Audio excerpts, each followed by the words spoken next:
Samaya Manobalaya Benza Sado Deno Bachinda Jindu Sudo Kayo Membawa Subo Kayo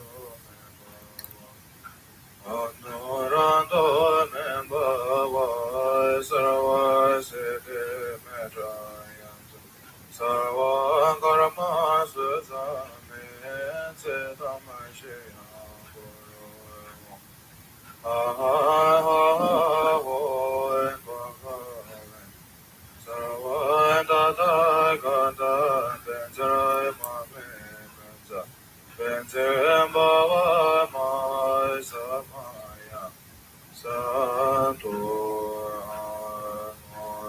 Benza Santo Samaya Manopalaya Benza Sado Deno Bachinda Jindu Nambava Sudo Kayo Membawa Subo Kayo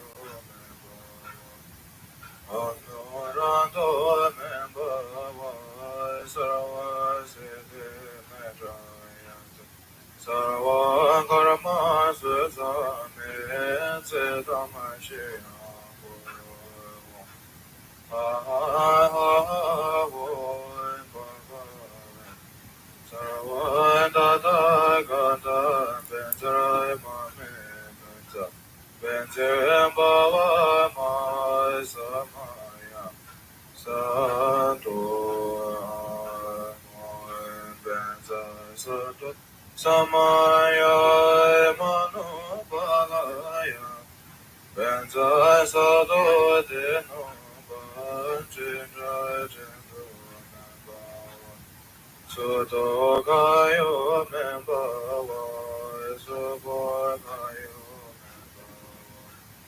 Anurando Membawa Sarva Siddhi Medrayantu Sarva Karma Suzame Siddhamashya Guru Ahoy Bhagavan Sarva Dada Ganda Benjarai Mame Benja Benjam Bhava Mai Samaya Santo Benja Santo Samaya Manopalaya Benza Sado Deno Bachinda Jindu Nambava Sudo Kayo Membawa Subo Kayo Anurando Membawa Sarva Siddhi Medrayantu Sarva Karma Suzame Siddhamashya Guru Ahoy Bhagavan Sarva Dada Ganda Benjarai Mame Benja Benjam Bhava Mai Samaya Santo Benja Santo Samaya Manopalaya Benza Sado Deno Bachinda Jindu Nambava Sudo Kayo Membawa Subo Kayo Anurando Membawa Sarva Siddhi Medrayantu Sarva Karma Suzame. Good morning or good night, Sabanamino. Thanks for coming.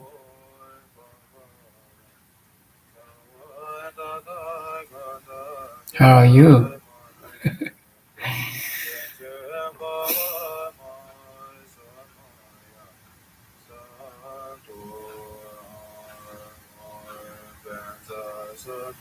Samaya Manopalaya Benza Sado Deno Bachinda Jindu Sudokayo Nembava Subhanayo Anurando Nembava Sarvasiddhi Medaya Sarvakarma Sudhame Siddhamashya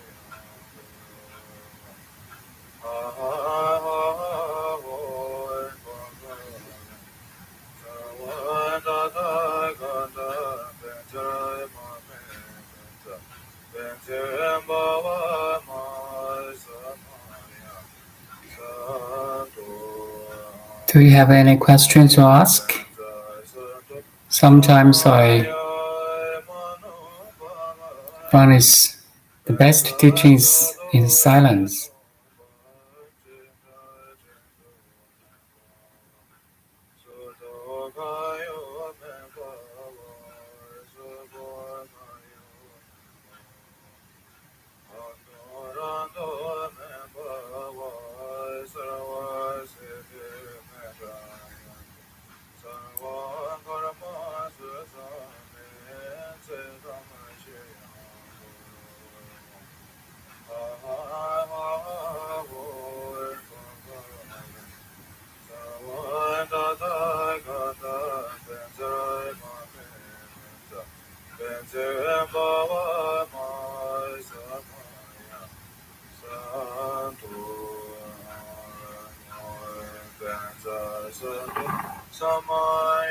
So I meditated for many months with your videos every day.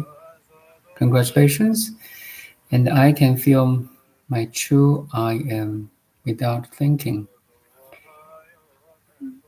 There are some days I feel really tired or exhausted. Is this normal? Of course, it is normal. Someday I feel a little bit tired if you work for 8 hours a day and you're really busy. So even the tiredness or exhaustion is be perceived. So the pure observer or I-am-ness is behind the tiredness or exhaustion. Make sense? So you can observe that exhaustion or being tired. Then who is watching or what is perceiving?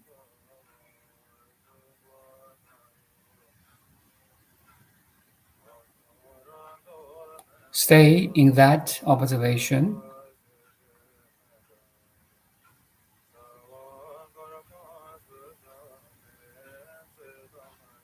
Like now, everything around you, inside you, can be perceived. But the perceiver is can be felt, right? That's your true self. It's a direct experience. You don't need anybody to be aware. You don't need your parents to be aware. You don't need your partner or teacher to be aware. The very awareness is your essence.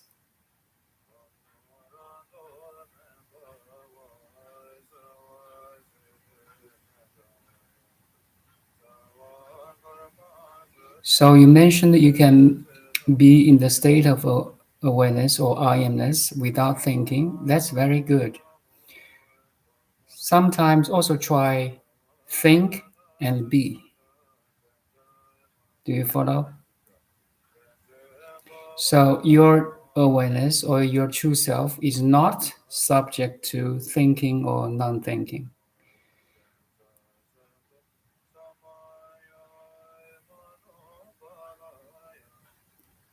You can be without thinking. That's very good.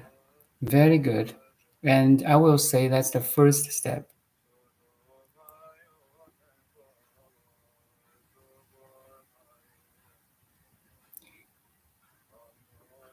Continue to be without thinking. but at the same time, try to think and be at the same time. Your presence, your awareness, your pure consciousness is behind all the activities, thinking, non thinking, doing or non doing, you know.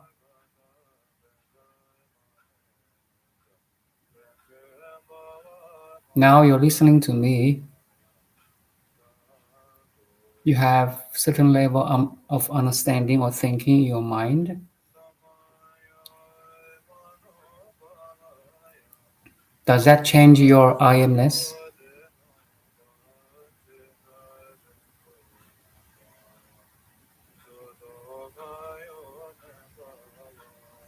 Does it change your presence?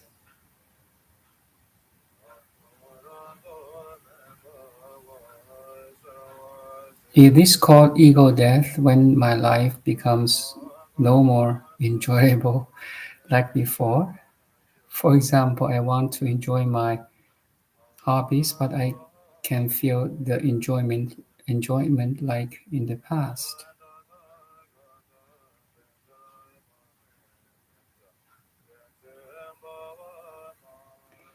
The ego death means you don't identify yourself with the body and mind, but you can use your body and mind to love, to serve, to care, to enjoy. There's no conflict. There's no conflict. It's more kind of like a shift of perception. It's like when you're watching a movie, you can enjoy watching a movie no matter hero dies or black or bad people, bad guys survive in the movie because you know it's fake. It's a movie. It's not real, right? You can enjoy every types of movies in the TV, in the smart TV. In the same way,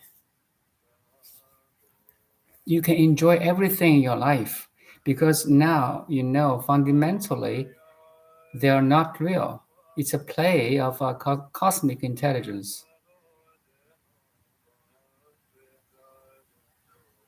It does not mean you cannot enjoy. You can still play and function very well, but much your in a more deeper sense of understanding.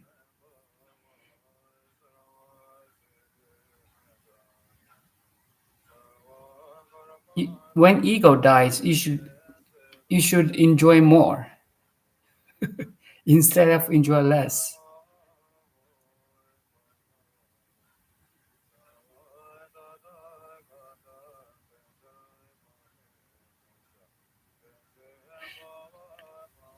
You enjoy your hobbies, but I cannot feel enjoyment like in the past. It shouldn't be. You should enjoy more. Um,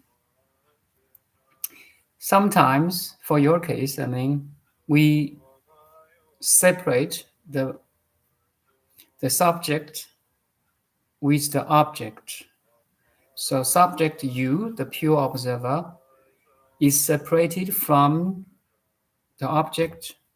I mean, what you do, what you think, your hobbies.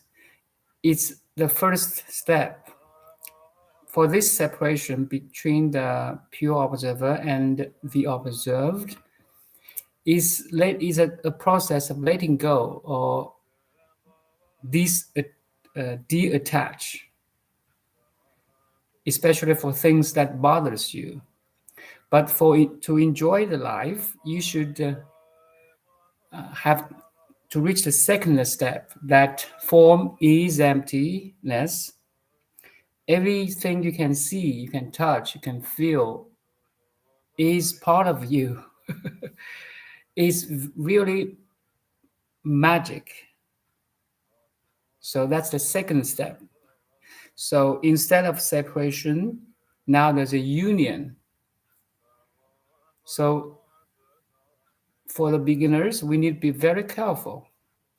First step is fine, we separate. from the subject and object, from the pure observer and observed, from the non-doing with the doing.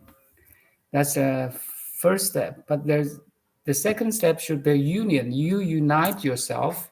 The observer is the observed. So that's more advanced level, I will say. So no worries. Your path is okay. The first step you can achieve now. Try to embrace what you have, what you're doing, your family, your job, your colleague, your everything you do. Enjoy your food, enjoy your work, enjoy your hobby, enjoy your family members. You know, everything around you is very precious. Everything around you and inside you is so precious. Why? Because it only happens once. There's no such a thing as identical, exactly identical in the world. No thing is same. As the Greek, one of the Greek philosophers said, no one can step into the river twice. Why? Because the river is flowing, and the man who standing in the river is changing too. Everything is changing. That's why a snapshot of a situation, an event, or anything is so precious. Why? Because there's only once. This will only happen once. So cherish everything you are experiencing now. Okay.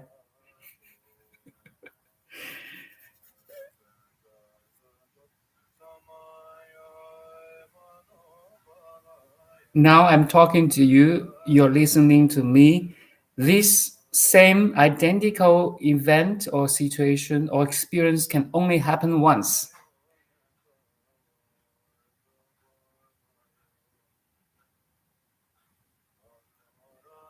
Sometimes I give a metaphor. So everyone loves the blossoming of flowers, right? Especially in May or in June, when you see a lily flower. I have a lily flower in front of my house or a townhouse. The lily flower is such a big whitish or pinkish flower. You know, in that 1 week or 2 weeks, it blossomed, smiling at you and me. And it took it the whole year, okay? The whole year with sunlight, with raindrops, with bees, with the minerals in the earth to blossom in front of you.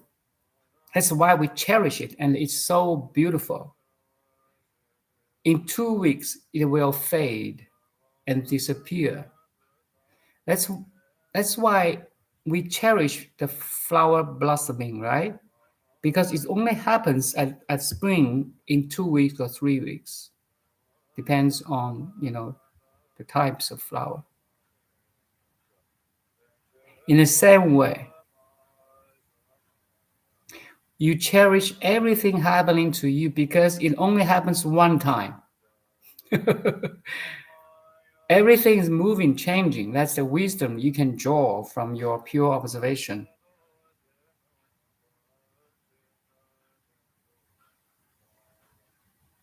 In this understanding, you kind of, the loving awareness or loving and compassion will arise naturally. You enjoy, I don't know what's your hobby? Play music or have sports or reading or anything special?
Thank you for this very good question.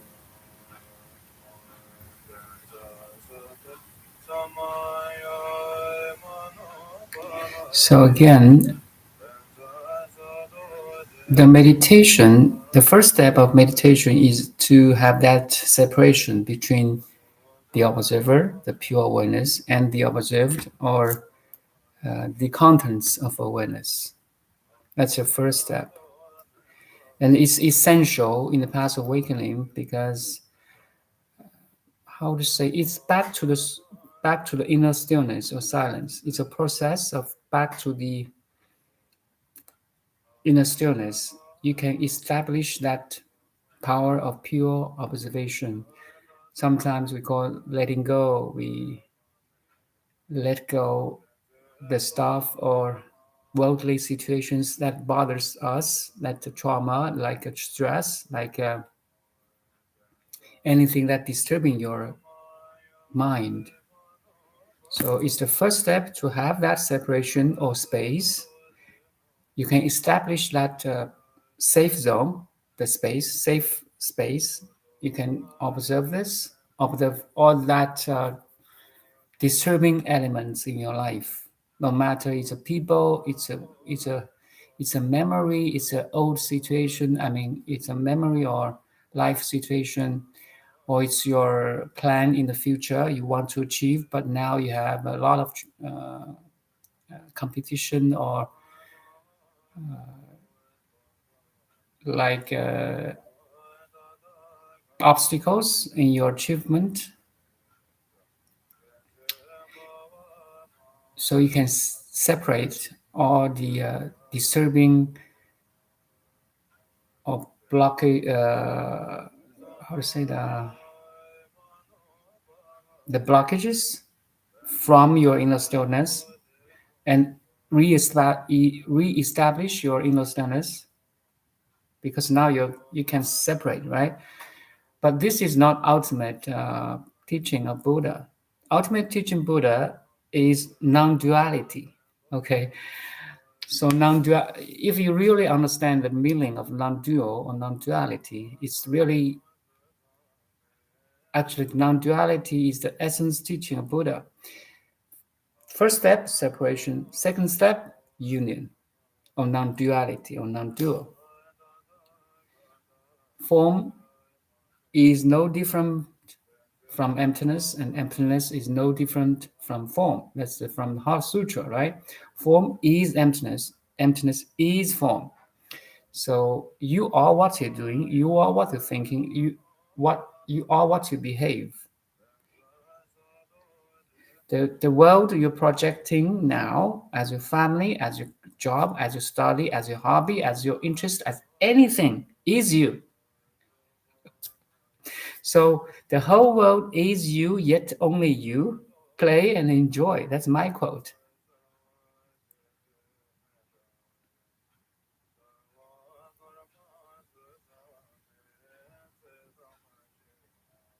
That's the death of ego.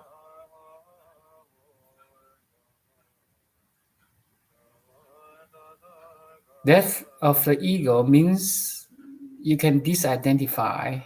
You are the limited body and limited mind.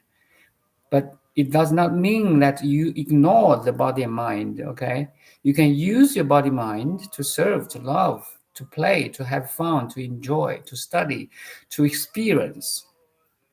Without body and mind, we cannot experience. The formless is informed to experience. Do you follow?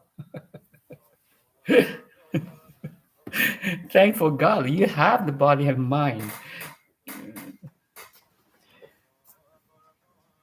Imagine you cannot think.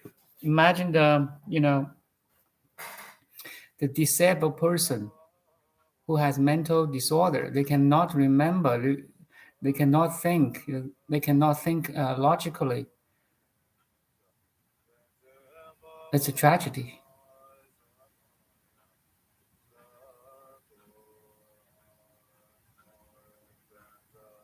You imagine you have five senses to experience. That's the gift from the God. Imagine you're blind, you're deaf, you cannot feel anything. You're like a rock, a piece of rock on the road. How can you experience without five senses? Especially as human beings, we are so gifted that we have this mind. Without the mind, we cannot talk, we cannot communicate, we cannot tap into the wisdoms of Buddha's teaching. Have you ever appreciate that you have this body and you have this mind? You see, that's a shift of perception. Instead of be burdened by the body and mind, especially the mind, now both people has lots of trouble because we have this pre- precious mind. It's become our burden. Emotions, anger, stress, depression, all because we have this mind. Or when I say mind, it includes emotions.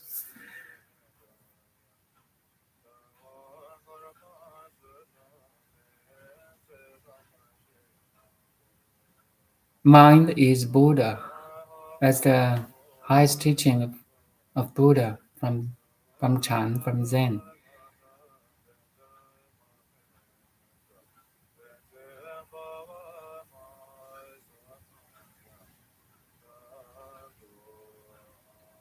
It is true that I can manifest what I want if I stay present all the time. Yes, being present means you have that separation between the pure observer and observed. You can let go whatever you achieve, but play and enjoy to achieve something, to make your dreams come true. We are here to experience, yet we are not limited to any experience.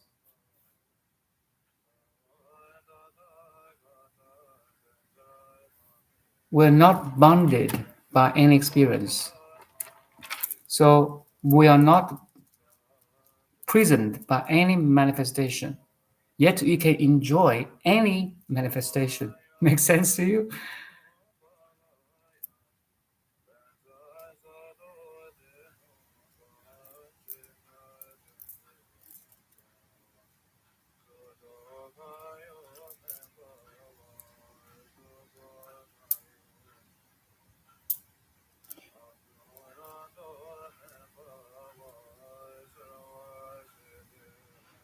You can achieve anything, yet you're not, how to say, prisoned or grounded by the outcomes.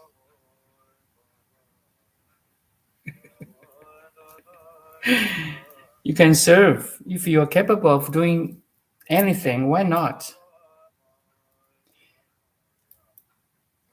Maximize your achievements to serve, to love, to awaken others. Fundamentally, all your abilities, all our abilities,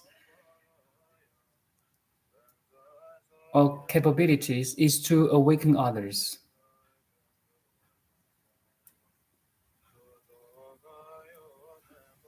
to help others enjoy the life every moment.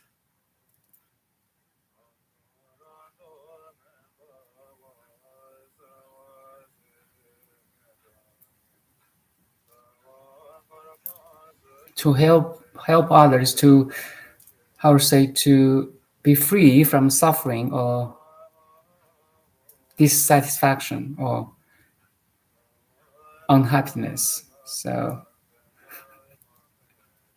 no one enjoys suffering, right? No one enjoys unhappiness. No one.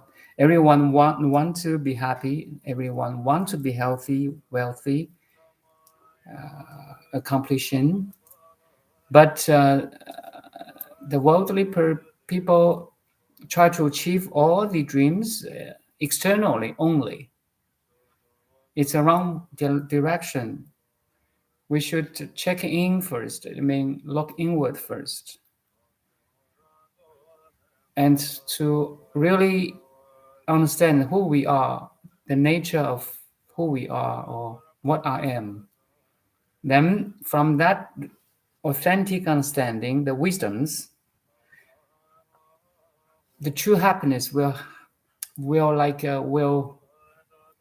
erupt like a volcano's eruption.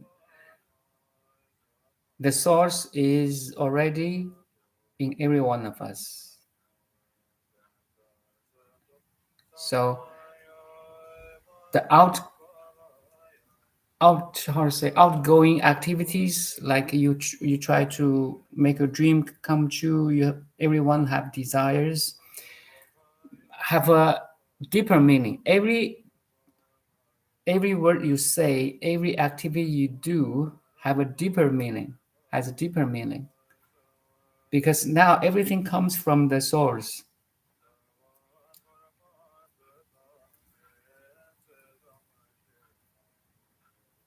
That's the beauty of awakening. That's the beauty of enlightenment.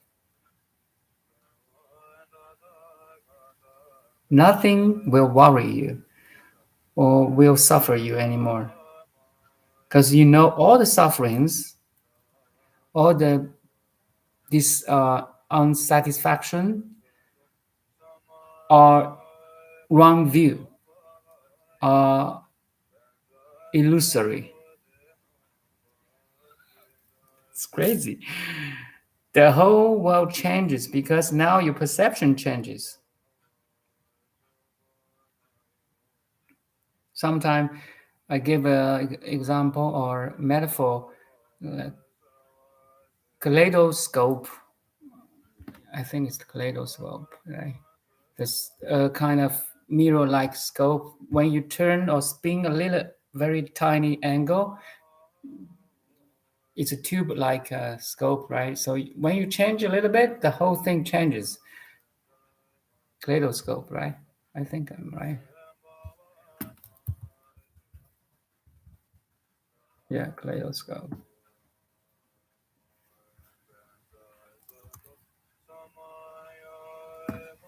Yeah, a kaleidoscope is a toy consisting a tube containing mirrors and pieces of colored glass or paper whose reflections produce changing patterns.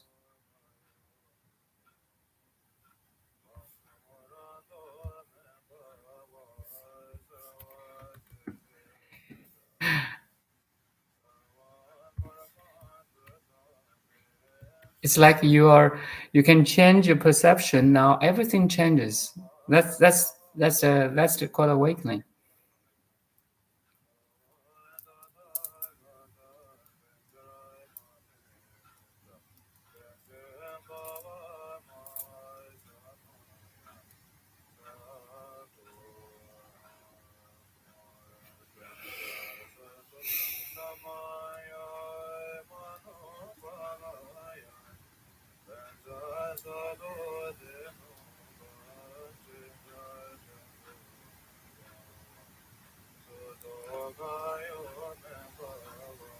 So also, I still continue to answer your question. I meditate for many months with your videos every day, and I can feel my true uh, I-am-ness without thinking. That's a very good point again. So try meditation not only means you sit quiet doing nothing, okay? Meditation does not only mean that you can cross your leg and really be meditative. Meditation also means you can speak, you can behave, you can do anything in a meditative state. So that's a meditation in action. You can enjoy your stuff, enjoy anything you like to do, cooking a meal, playing soccer or any sports, jogging in the nature or hiking in the mountains. You are so enjoyable. That's called meditation in action. Or sometimes we use mindfulness.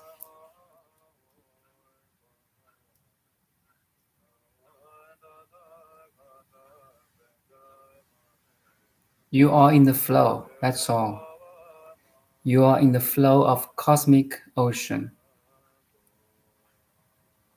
The ego dies because you can disidentify with the limited body and mind, or in the metaphor of waves and ocean, you can disidentify your little wave. You can identify your entire ocean in action.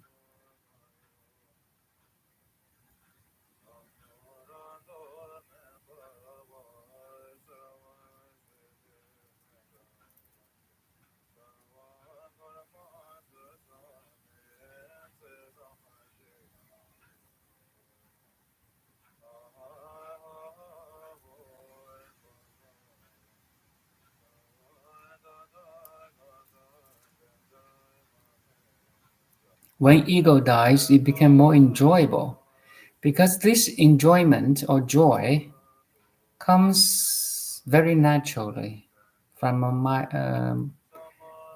a deeper understanding of who you are and life.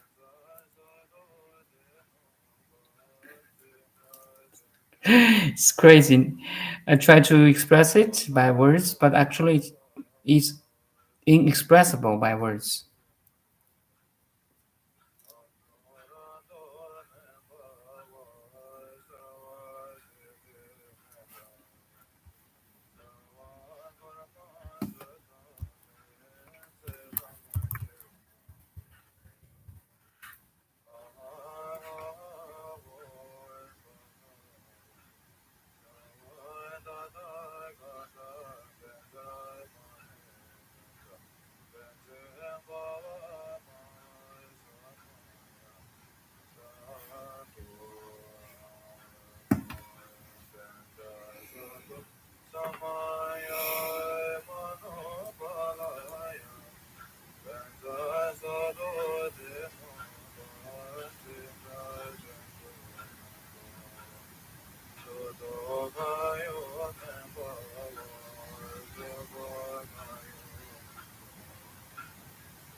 Thank you.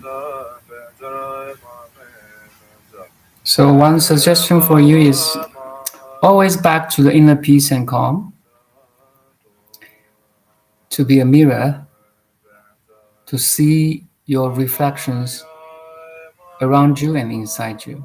That's all. When this pure observation can be firmly established, you are on the path of awakening. No problem at all. No doubt at all. One day you can achieve full enlightenment, no doubt, if you can firmly establish the power of pure observation. like you said, you can feel your true I-am-ness with or without thinking. Again, your presence is subject to nothing.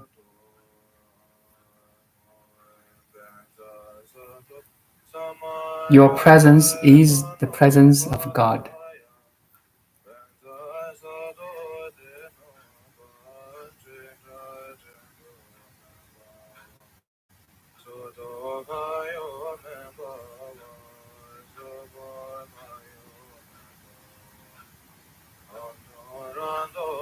And how lucky you are.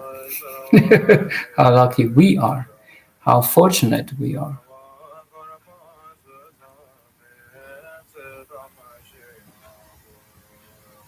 So simple. Awakening is to simplify things. In the complexity of the world, you can be simple. In the diversity of the world, you can be pure. You cherish your very awareness, the very presence, the very presence now, your presence, my presence, is the presence of God. God is hugging us right now. He is touching us, loving us right now. How lucky we are. So simple. The moment you open your eyes in the morning, even before you open your eyes, we have been loved. We have been loved tremendously by God. And you and God is non-dual.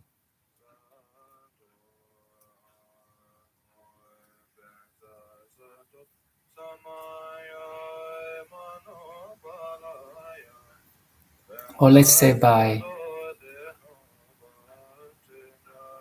Universe Mother, Mother Universe.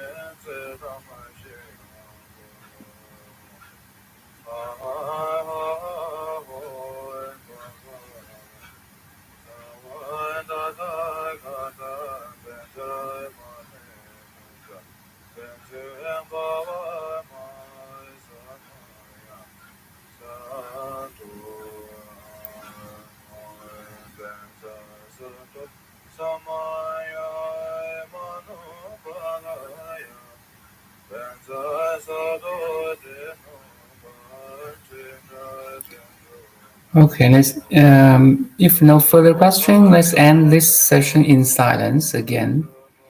Only in silence we can enjoy the movement.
Okay, maybe that's all. Maybe see you tomorrow at same time, 8 a.m. Vancouver time.